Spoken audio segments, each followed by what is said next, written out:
Les enjeux au niveau sécurité de ce site sont assez basiques, entre guillemets, exigeants mais basiques, à savoir c'est essentiellement du contrôle d'accès, de l'anti-intrusion, de la vidéosurveillance. Il abrite l'ensemble des services de la direction financière au monde.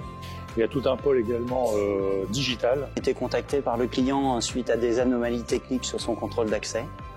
Donc la difficulté, ça a été dans un premier temps de faire un audit de l'installation, identifier les anomalies et de pouvoir proposer une solution technique au client, tout en conservant un maximum de matériel déjà présent et fonctionnel sur son site. Le projet que le client nous a confié sur le site de Decathlon était de remettre à jour tout son système de sécurité électronique, notamment la reprise du serveur et des éléments existants, en améliorant considérablement la solution.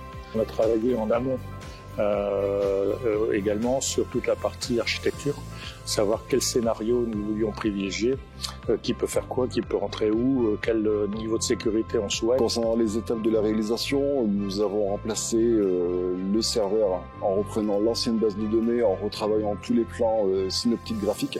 En parallèle, nous avons refait en agence toute la programmation et notamment nous avons remplacé le serveur vidéo qui était obsolète.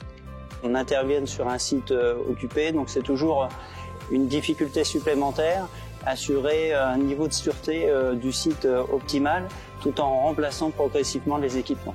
Pourquoi je recommanderais Honnête Sécurité? Déjà pour l'accueil et les dialogues qu'on a su instaurer entre nous. Également pour ses compétences, notamment sur la partie Microsésame, qui est un logiciel très performant, mais qui nécessite quand même d'avoir des compétences importantes qu'on ne trouve pas partout. Et puis également pour le suivi, c'est-à-dire que quand on crie à l'aide, il y a quelqu'un qui arrive. Et ça, en matière de sécurité, c'est quand même assez important.